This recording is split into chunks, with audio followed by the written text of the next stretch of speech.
Hi, I'm back with Barbara, and we're talking about part 2. We were just talking about Elvis and all that, and she was telling us a few things that we didn't know.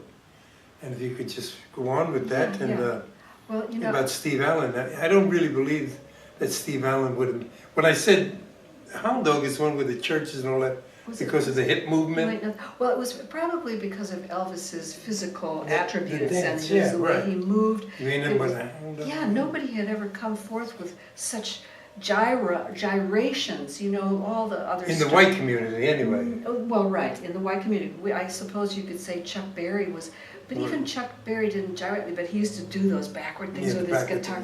He was a just fantastic performer, but Elvis took a lot of cues from the black performers of that time. Gospel, yeah, that was his true love. Yes, and I don't think that he necessarily completely imitated or emulated, or he emulated without imitating, let's put it that way. He came up with his own interpretation of those gyrations, and it was something that the public had never seen before. You know, when he went on the Ed Sullivan Show, I remember this very, very much so. He was only photographed from the waist up. They would not show his gyrating hips and those gangly, you know, these all awry legs, and how he just spread his legs apart and gyrate, and it was so sexual, and it was. That's what I mean about the church and all that. It was inflaming, and the girls in the audience were just they went wild. Crying. I mean, they were just having a climax out there, you know. Well, it was the days that it wasn't no sexual liberation then. It was very, you know. Yes, it was still I part remember of those the days. sort of a repressed, or maybe, I don't know if you would call it a carryover from the Victorian. I think you would say, because they had just come from like the 20s and 30s. Right, and then it was like a swing of the pendulum, and all the skirts in the 1950s they went back to Salem. Went way, way back down to the ankles, and the ladies were wearing those pointy bras, and you know, trying to hide their real bodies, you know, and then Elvis comes along, and everybody just couldn't believe what they saw. Because it wasn't too long after that the 60s came and everybody was taking it off. Well, yeah, and I mean, I don't know if they were taking it off, but you know, the mini sexual skirts. Revolution really. Oh yeah, the sexual revolution. In music, I think it was such a cute era, you know, the British invasion, the Beatles and their little suits and ties, and Jerry and the Pacemakers, and they sang, the songs were wistful and romantic, and really more of the 70s became a let it all hang out. Way more than the 60s. But when you said the Beatles, the suit, I was up at SAG the other day, and this guy he was the Master of Arms, and he had a suit that looked like from the 60s, and he says to me, that's coming back. It was a great look. It was. You think so? I think it was. With the peg pants? Oh, I mean, I think it was, and the boots. Sharkskin suits. And those little narrow ties. It was a very particular. I remember that, It was kind of elegant yet rebellious, you know? That was kind of the theme of it. I think it was elegant. I looked at the guy in that suit, and it didn't look, you know. He looked like what did they used to call them? Cute. They used to call them, in England, there was a name for those, something kind of boys, I forget. Teddy boys. Is that what they called it? Yeah, the teddy boys, with the hair and all that. I remember the peg pants and all that. I mean, you could never get them on with your shoes on. You had to take your shoes off to get the pants off. I think that's when spandex came in, because they needed to have a little give in those to get them on. But yeah, it's so interesting to see each decade seem to have a look until you got to the 90s. And then it's like the 90s could be today, really. Yeah, actually you're right, because from the 90s on back, you could make a living, you could enjoy life.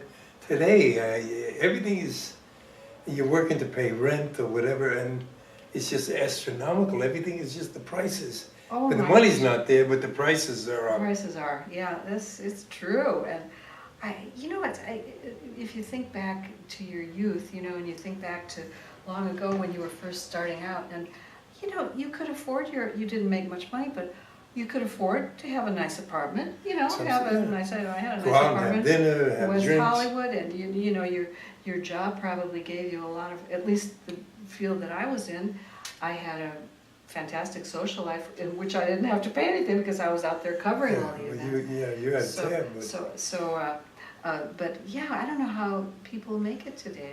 I don't know either. You know, and I go and I don't drink anymore, but you go and somebody I used to like take a pack of cigarettes, like $6, $7. Wow. I used to pay that for a carton. You know? I know, and they pay as much for a Less than sofa. that, you know. What- I mean, 25, 30 cents for a pack of cigarettes. A glass of beer was 15 cents. Now, you know, a bottle of beer was like 35 cents. Now they're charging 5, 6, 7. You go to a ball game, it's about $20. And how about, have you bought popcorn at the movies lately? It's just that, so now, well, how do you, it just doesn't make sense that it, I mean, people can't really do anything anymore Yeah. that they want to do. But you know, it's interesting, whenever I read the Sunday Los Angeles Times, and there's a column in there called Hot Property that was started by an interesting lady, and she's passed on, but they continued that column because it's such a popular entry. It tells about all of the lavish homes of the celebrities which are Right. being bought and sold. And you know, here's the disparity. You have a 28-year-old kid who's made 3 movies, and he's just bought an $11 million mansion. Right. You know, that's his second house, and he just sold the other one for $20 million. Yeah. I mean, you know, there's that disparity, and I think that presents kind of a false goal for kids. The chances of them making a windfall of you know, several $1 million for a few months' work is very slim to none. Right. And yet they have that put up as a goal that they should strive for, to have these. And you know, I was talking, I'm very close friends with Lou and Carla Ferrigno. And Carla said, Carla and I lament about certain things at times, and she said, I thought it was a very interesting thing to me, and I don't suppose it could be called across the board, but I think anybody can relate to this. She said, if you want to know what God thinks about money, check out the people he gave it the most to. Oh, that's an interesting way of putting it, yeah. Yeah. To look at that. Yeah, some of them aren't the very nicest people that you'd ever want to meet, but you know, some of them do great things with it. Some of them do. It's just, I mean, you've been around, so you, I mean, you've been around the money. Yes. You know, the people with the money, and You know, so you really observed. oh yeah, you know, my observation, having covered Hollywood for a very long time, since I really first began, in the time that I first started to cover Hollywood as a kid, just beginning my career, those old-timey stars were still there. And I was so wide-eyed. As a child, I had watched some of these people on TV, and they were, and I came to Hollywood, and oh my God, here they are, in person.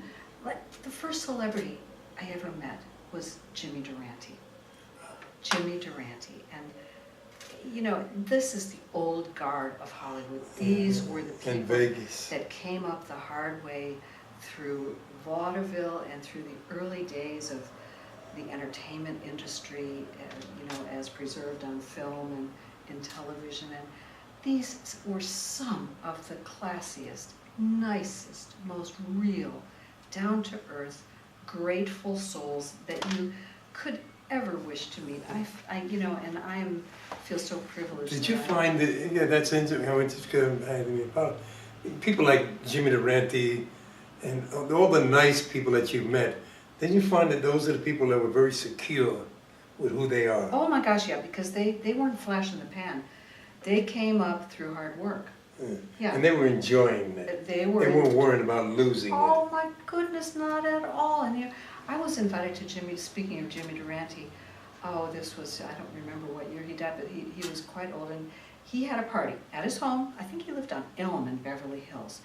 And he had, this was a Beverly Hills house, but this was just like, you know, your parents' home. It wasn't like anything that was too extravagantly extraordinary or anything like that. He was married to this lady by the name of Marge, who had been a showgirl. She was kind of a tough little cookie, and she was, I think she was helped, she looked out for Jimmy, you know, Yeah.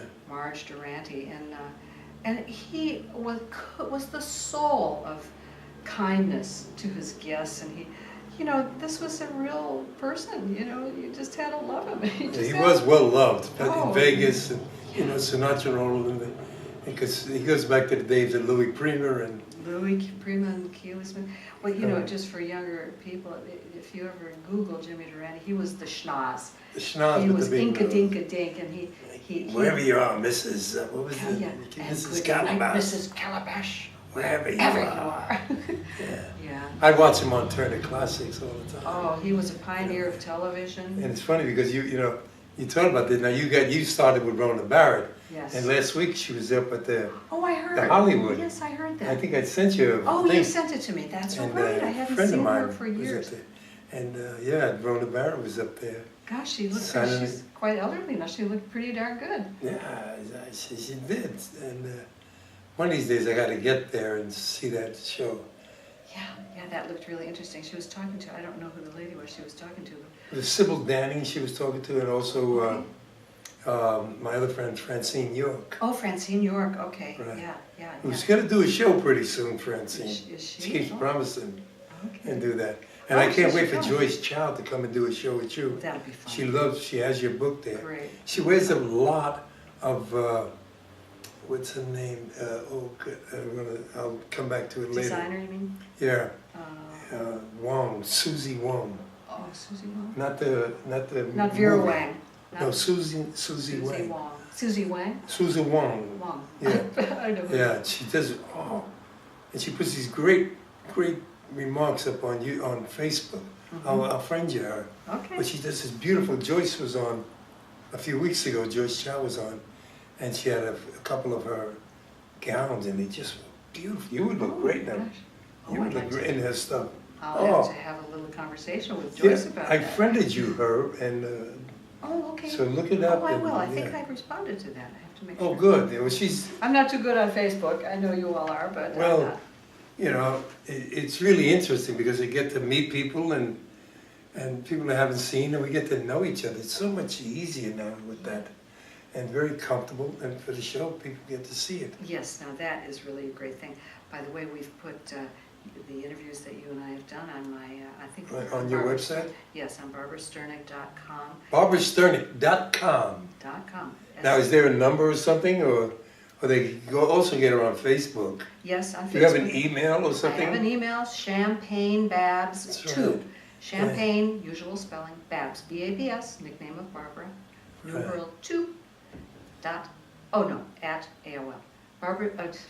BarbaraSternig.com and ChampagneBabs2 @AOL.com. Oh, because I have the champagne one there. Yes, you have champagne. And yeah, it's great when you have these things and get to know people.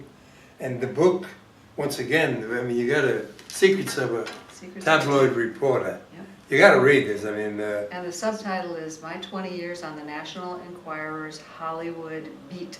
And so, you know, I could read off some of the chapter we headings. can do that. We got Yeah, time for that. because if we have time, and then this kind of just gives a little hint of things to come. Okay, the first one about. What is your favorite outside of the Sinatra? I think that is my total favorite. That Outside was- of Sinatra. Oh, okay. The other one I really loved was I covered Richard Burton when he was going with his Elizabeth Taylor? with his No. third wife, Susie Oh, Susie Hunt. And it was just a big rumor in Hollywood that they were going together. And I managed to find out Richard Burton was in town here in Los Angeles doing a play. And so I had a friend in the real estate business who clued me where he was renting a house. And so I got in my little car and I went over there in my dress and my high-heeled shoes, and I kind of scoped the place, and it was on this hillside. And around the back of the hillside, it was just a kind of a grassy hill.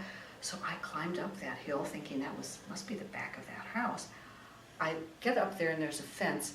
What is in the fence but a knothole? And you know, some little slits in between. And I gaze in through that knothole, and what do I see? Richard Burton and Susie Hunt around their pool. That was my favorite thing. I had clambered up there in my high heels. I'm sinking into the soil in my shoes. I'm about to sneeze. They're talking, and they're talking about their engagement, and I'm going, oh my God, I can't even believe that I fell into this like this, and I hope I don't fall over, because I'm standing here and I have to be totally quiet, because otherwise they're going to figure out that somebody's behind the fence.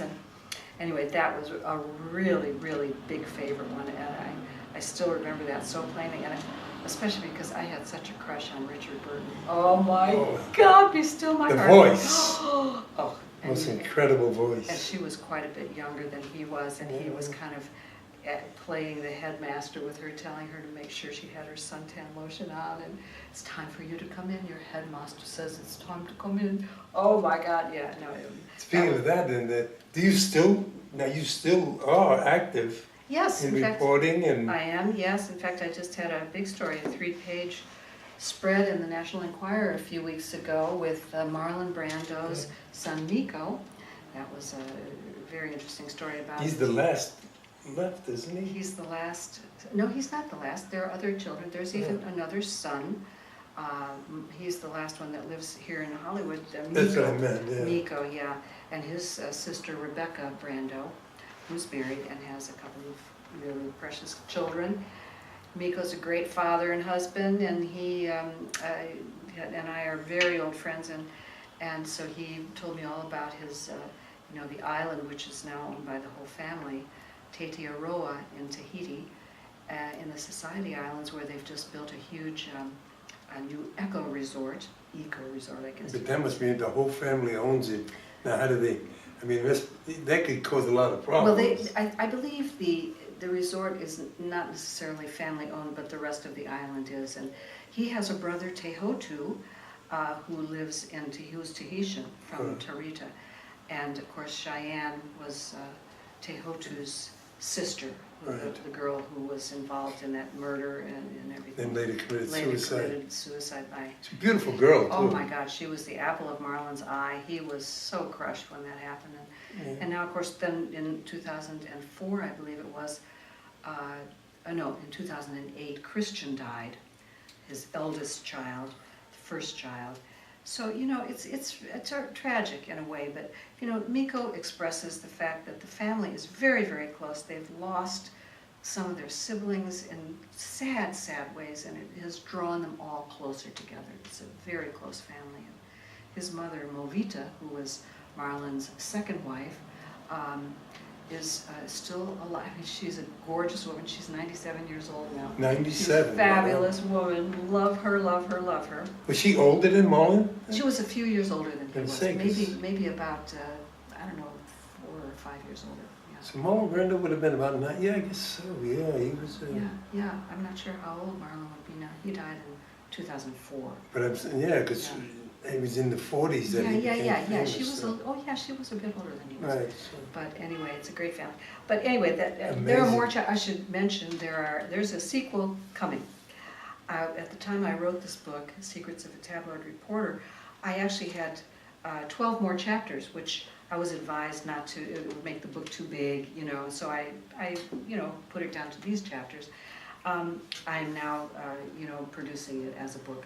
The chapters were all written at the same time, and there is sort of more of the same type of escapades, adventures, and using your noggin to get to the story and that kind of stuff. And even the tapes, I would love to hear some of the tapes. Yes, well, we can do that. That's really got to be interesting, the Sinatra, the Liberace, I mean, you probably have some really, people that are not familiar with their names today. Oh yes, some. Those are the ones that really I'd like to hear. Oh yeah, I found a tape that I made with Barbara Marx, Sinatra's wife, when she first got engaged to Frank, and it was in a stadium. And I just went up to her and I said, "Oh, I see by your ring that you and Frank are." And she started burbling and gushing about how delighted and thrilled she was and how happy they were. She came a long way. Oh, yeah. She was a dancer and then married to one of the Marx brothers. That's right. She was married to Zeppo Marx. Zeppo, the one that never talked. Right? Yeah. Oh, yeah. There's a background on her too. She. Oh, yeah. His guys, Frankie Eyelashes and Spider, they all considered her a gold digger.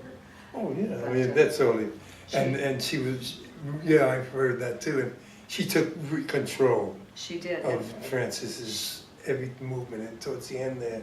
Well, he was grateful to have her, I think, at the end, but she took a lot of shall we say, not exactly Liberties that she abuse. shouldn't. No, he didn't treat her all that fabulously many times, but she thought, this is worth it, I want to be Mrs. She Sure. always wanted to be Mrs. Frank Sinatra, and she did it. She did it. Yeah, so. And she's still around. I Yeah, mean, yeah. You know, I wanted to read something, actually, we Go don't ahead. have time, but. we have a few minutes. Go ahead. Okay, well, maybe next time, but, you know, we just lost Jim Garner. Oh. Oh, Gentleman Jim. What a guy, Yeah. what a fantastic guy, and there's something about my encounter with Well, Jim. the next time we do it, yeah, that'd And he was Yeah. everything you would be wish Mr. Cool. I used a to star call to be.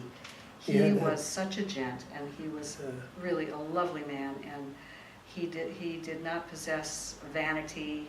He was just, him. Again, that is one of those actors who Yeah. was comfortable with themselves. yeah. And who can ever forget him as Brett Maverick? Oh. Oh my God, he recreated the cowboy.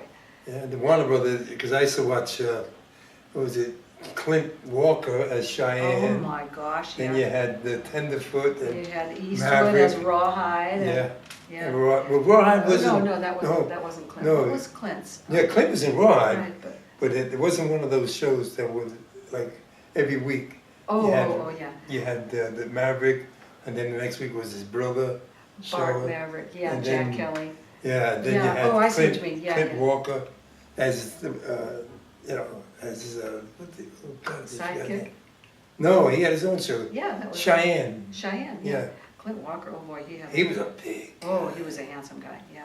Oh, and the other one, the Virginian, remember that? Right, Doug sure, that's it. McClure, and Oh, that whole crew out and there. remember Wagon Train with Robert Fuller, and, yeah. Ward Barnes. yeah. Oh, in And he fact, was a character actor who goes way back to the days of Ward Bond, yeah. Ward that's right, Ward Barnes and a Bond. lot of people. You You know, he was always the second banana down there, Yeah, but that man worked all the time. yeah, yeah. And was no, you know, he was, He was a trail boss. well, I mean, in a lot of in real life, he was a pretty rough guy. No, I know, but I mean, he was in real life Yeah, like the trail boss. Right, yeah, okay, yeah. Yeah. That's what I, Yeah. You know, reading about him, I was saying, there's a guy. In fact, on one of the tapes that I found, Doug McClure and Bob Fuller, who were kind of buddies of mine, actually. We Yeah. used to go drinking over at the smokehouse. Oh, I did too with it. Doug didn't drink. I even drank with Bob Fellow over there. Did We had you? the same agent. Oh, he's Sharon lovely. DeBoer. He lives in Texas now. Oh, yeah, Sharon DeBoer was my agent at the time. Bikel Jennings was the agency. Yeah, Okay. we had the same, and we used to go to the smokehouse over Yeah. there. And the other guy from Ironside, he's gone now too, the younger one, the younger guy. Remember Ironside? Oh, Ironside, yeah. Ooh, Well, I don't know who the younger guy was. you know, he was one of the associates. Yeah. I forgot his name, a good friend too. I apologize, he's passed on. Oh. But we used to drink over there in the smokehouse. And because I know you like jazz and all that. And they have jazz over there in this. Yeah, oh, I know. Smokehouse is a great old place right across from Warner Brothers and Yeah. Burbank Studios. My agent, first agent, Sharon, took me there. Sharon DeBoer got me started. Gosh, there aren't that many places around anymore from, you know. Well, you can't like drink that. anymore. I mean, Well, that's true. cops are sitting outside waiting Unless for you you to point. live in walking distance. Yeah. I just took my driver's test again because, and I had to take the written test. And I passed it, I missed one. But, yeah, 08. I'm saying, 08? You know, I mean, you're not drunk at 08, that's just. Oh, you mean 0.08% Yeah, right. blood alcohol, that's correct. You know, you're not really drunk. Well, no, I know, it used to be. What Maybe did- for a woman or a little guy, but, you know, it's just what does it cost now? About 10 grand you think it costs? Oh my God, so don't get caught. Oh, I mean, well, I don't drink anymore, so. That's another thing, I mean, years ago, I remember in the Bronx getting drunk and the cops would put you in a car and take you home. Yeah, exactly. Well, now everybody has to have a designated. Hey, you know, I was gonna try to, do we have time to? Sure. I'll just tell some of the chapter titles. then. Tell the time, we got People another can- 5 minutes in. Okay, that's good. Then they can kind of just tell what the She's gonna tell you the book is titles, gonna be about. and you can get this book on Amazon too, right? Amazon.com, that's right. So this is. If you want an autograph copy, go to her. Yeah, that's right. Just, you can go to barbarasternig.com too to get it. In any case, first of all, I open the book by let's start at the end, and I tell what Inquirer reporters are really made of and how they get that stuff. Then I tell the adventures of how I got that stuff. Angie Dickinson packs a wallop. I'll read the subtitle of that chapter, Leggy Bombshell Meets Novice Reporter with Horrifying Results. Meet the boss, and then I introduce the reader to Generoso Pope Jr., who was a real character. He was a tabloid genius, and there are many hilarious stories, some of which are in the book. Then comes Into the Spider's Web with Sinatra, all about Spider and Du Bois and the boss. Hello, Lantana. The Enquirer used to be based in Lantana, Florida, so I tell about everything that was going on down in headquarters. Then comes the chapter about Richard Burton, The Hunt for Burton. Then comes one with, anybody remember Tammy Wynette, the great? Sure, oh my God, what a lovely lady. And I will never forget how I got to interview her, how I finagled my way into her suite in the Beverly Wilshire Hotel, and she didn't know I was a reporter. Anyway, then we go back to Frank Sinatra again, and how he popped the question to Barbara Marx, and how I actually got to do an interview with him, pictured on the back of the book as I interview Frank. And then I say there's a chapter called I Confess. How long can a girl resist all those handsome movie stars? Not forever. Ah, that's an interesting chapter. Then there's Mea Culpa, all about a very strange door-stepping escapade with Robert Culp. Remember him? Sure. I Spy. I Spy. Yep. And then the last one, I covered Pat Sajak's wedding, and even though it was guarded by the Maryland State Troopers, I managed to get into the reception, and it was all quite exciting. Yes. So when you had all of those, not all of those, you said you finally gave in to some of the movie stars? Not some. One? Yes. You don't want to name them? No, it's what we call a blind item, a blind chapter. Blind I don't chapter. tell who it was, but you might be able to deduce who it was. It was a lovely guy. Okay. That's interesting though, but it's good that you don't talk. I don't know who cares today. I mean, today it's... That's true. Who cares today? You know, it really is not... when I was a kid, I didn't, if you wanted to go to bed with a girl, you had to tell her you loved her, you know, or marry you. Yeah, that's true. It was, you know, that's true. I do that from the Executioner's song, Gary Gilmore, in one of his letters, he's talking about that. And I just love doing that scene. Oh. It brings back, you know, emotional memories so much about youth. Yeah. And you, the life that you had. I mean, Barbara, you're welcome to come on anytime. Well, thank you. And if it's a spur of the moment, you got a story you want to tell, because you got them. Oh, well, And I'd really like to come on with them tapes. I'll bring, you know what, I'll bring this box of tapes. I've put them all in alphabetical order. Okay. I have about 100 of them, I think. I have the old tape recorder. You know, Oh my gosh. see that? Well, I still have, believe it or not, a little cassette recorder with a condenser mic. Well, I have, it plays it too. Yeah. Because I have a lot there. I used to listen to the opera on Okay. Sunday nights, and I used to tape a lot of them. Okay. And I used to put them up there. Oh, lovely. And so I listened to that and jazz. Well, I'll cue a few of them up and we can just listen to Yeah, them. that'd be great. You know, to hear the voices of these wonderful people back with us again, talking, you know, intimately with me and talking about questions. There's the book again. There it is. And we're going to, let me see if I can get in there. Secrets of There. a Tabloid Reporter. I don't want my thumb in there. There we go. There we go. We just went out of There it is. Down There a it little. is. Down a little. Let me just, there, I Yeah, got, that's there, perfect. My 20 years on the National Enquirer's Hollywood Beat.